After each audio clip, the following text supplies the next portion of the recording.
It was supposed to be a routine visit. A quiet Tuesday morning at St. Mary's Hospital.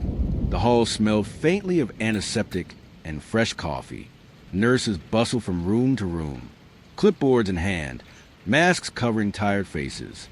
But in the waiting room, tension was about to spark. Sitting quietly was Angela Robinson, a 52-year-old black woman, graceful, poised, her hair neatly pulled back, her eyes showing the weariness of someone who'd worked hard her entire life. Angela wasn't wealthy. She wasn't flashy. She was a retired schoolteacher, wearing a modest cardigan and slacks, clutching her medical file close to her chest. But more importantly, Angela was in pain. Her chest had been tightening for days, and today it had gotten worse. When the nurse called her name, relief washed over her. Finally, she thought help was on the way. But what she didn't know was that the doctor waiting for her was about to change everything. Enter Dr. William Carter, mid-40s, Caucasian, a man of status in the hospital. He wore his white coat like a crown, his stethoscope like a badge of superiority. He was respected, yes, but feared even more, and whispered among staff. He didn't treat everyone equally. Angela walked into the exam room, holding her file. She offered a polite smile. "Good morning, doctor." But Dr. Carter didn't smile back. He gave her a quick glance, then a scoff. "What are you here for?" His tone was clipped impatient. Angela, slightly startled, explained softly, "My chest feels tight. I've been short of breath. I thought it was best to come in." Dr. Carter leaned back in his chair, his eyes narrowing. "Chest pain? Or are you just anxious? Some people exaggerate their symptoms, you know?" His words cut like knives. Angela's eyes widened. Was he accusing her of lying? Minutes turned into an interrogation. Dr. Carter barely looked at her file. He asked questions with a smirk. "Do you even have insurance?" he muttered under his breath. The weight of humiliation pressed harder than the pain in her chest. Angela tried to steady her voice. "Yes, I have insurance. I was a teacher for 25 years." But the doctor wasn't listening. Finally, he stood, snapping her file shut. "You know what? You'll be fine. Take some over-the-counter medication. Maybe exercise more. We have real emergencies to handle here." He turned to leave. Angela sat frozen, her heart pounding with more than pain now. She was in disbelief. A doctor, the very person sworn to save lives, had dismissed hers as unworthy. But fate has a way of flipping the script, because just as Dr. Carter reached for the door, it burst open, and in walked someone who would turn the entire room upside down. Hospital Director Evelyn Brooks, late 50s, African-American, regal presence. She was a woman who commanded respect with every step. Behind her glasses were eyes that missed nothing, and when she saw Angela sitting in that chair, clutching her chest, her entire expression shifted. "Angela!" Evelyn gasped, rushing to her side. Angela looked up, tears brimming. "Evelyn," she whispered. You see, Evelyn and Angela weren't strangers. They were sisters-in-law, family bound not just by marriage, but by love and history. And Evelyn knew Angela's worth more than anyone in that hospital ever could. Dr. Carter's smug look faltered. "Wait, you know her?" he stammered. Evelyn turned, her voice low but filled with fire. "Know her? This woman raised generations. She taught half the kids in this city how to read. She's the reason some of your nurses even graduated high school." Angela's eyes welled. For years, she'd given everything to her community. And now, when she needed help the most, she was cast aside. Evelyn's tone sharpened. "And you refuse her treatment?" Dr. Carter's face paled. I didn't know." But Evelyn cut him off. Didn't know? Or didn't care? Her words echoed through the sterile room like a gavel. Within minutes, Evelyn had nurses rushing to Angela's side. An EKG machine wheeled in. For started, monitors attached. The room buzzed with urgency. Everything Dr. Carter should have done from the start. And as the numbers on the monitor flashed, one truth became chillingly clear. Angela was having a mild heart attack. If she had been sent home, She might not have made it back. The color drained from Dr. Carter's face. For the first time, his authority was crumbling. The power shift was undeniable. The man who once controlled the room now stood silent, powerless, exposed.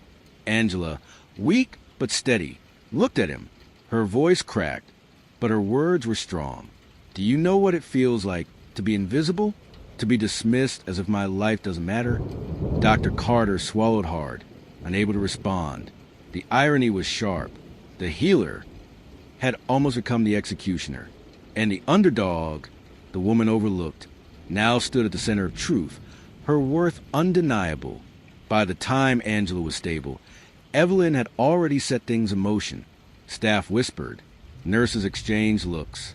The story of what happened was spreading like wildfire through the hospital. Dr. Carter knew his career, his reputation, was hanging by a thread. And as Evelyn stood by Angela's side, her voice was steady, decisive. There will be consequences, she said, glaring at him. You're not above accountability. The message was clear. Justice wasn't just coming. It was already here. But just as the dust began to settle, a nurse rushed in, holding a folder. Director Brooks, you need to see this. Evelyn opened the file. Her face stiffened. Inside were complaint after complaint. Dozens of patients, many of them black, all reporting mistreatment at the hands of Dr. Carter. The silence in the room grew heavy. This wasn't just about Angela anymore. This was bigger, much bigger. Angela turned her head slowly toward the doctor, her voice calm but piercing. So how many others? Dr. Carter's lips trembled. He had no words, but his silence spoke volumes. And that's when Evelyn stepped forward. Her voice, clear as thunder. This hospital will no longer protect you. The room gasped. Dr. Carter's eyes widened. Angela's heart monitor beeped steadily. Justice had begun its march. But this was only the beginning, because what Evelyn said next would shake the entire hospital to its core, effective immediately. And then the scene cut to black. The hospital boardroom was silent, the kind of silence that presses against your skin, heavy, suffocating. A long mahogany table stretched across the room, lined with men and women in crisp suits. At the head sat Director Evelyn Brooks, her face calm, but her eyes sharp as steel. And standing at the other end of the room, Dr. William Carter. Gone was the smug confidence he wore like a mask. Now, he looked smaller, stripped of his power. Because today wasn't just about Angela. Today, his entire career hung in the balance.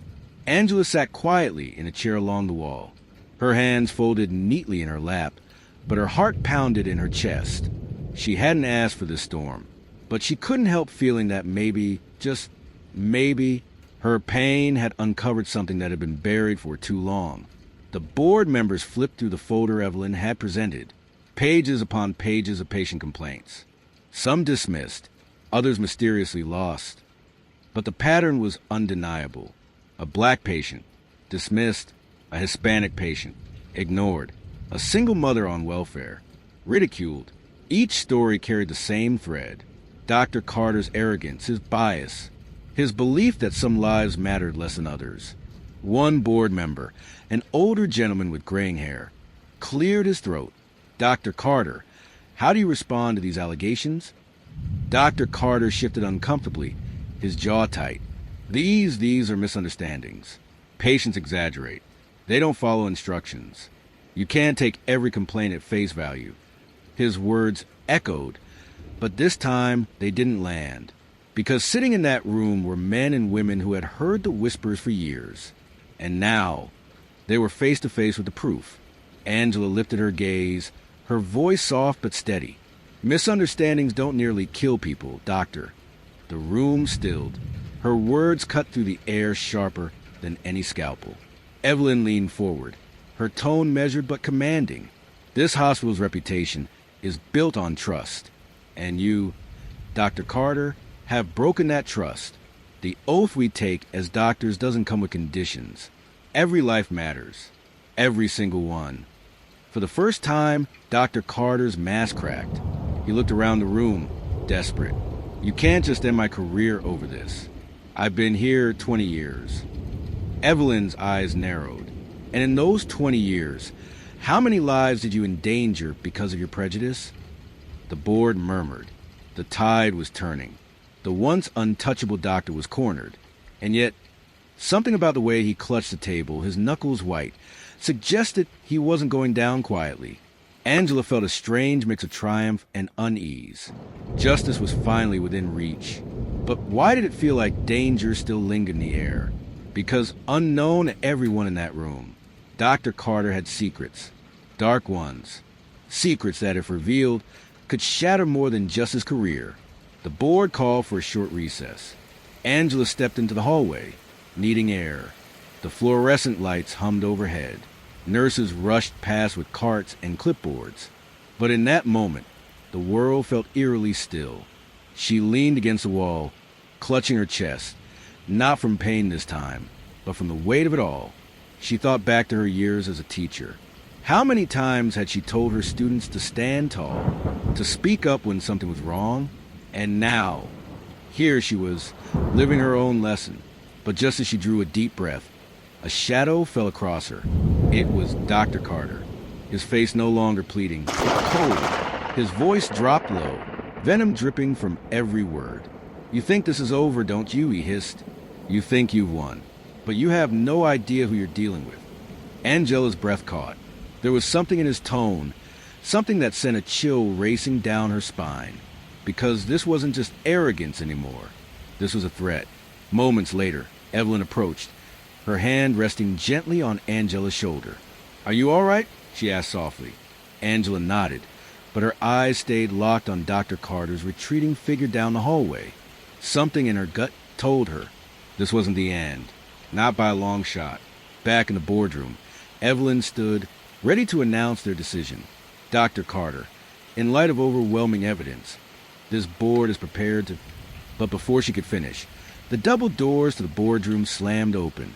A young nurse, her face pale with fear, rushed in clutching a folder. "Director Brooks, you need to see this. Now!"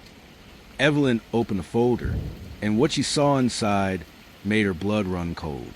Her eyes flickered to Angela, then to the rest of the board.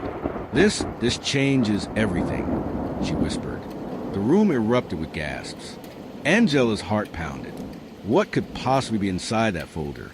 Dr. Carter's lips curled into the faintest smile, as if he knew exactly what had just been uncovered. And with that, the screen fades to black. To be continued. Subscribe for more.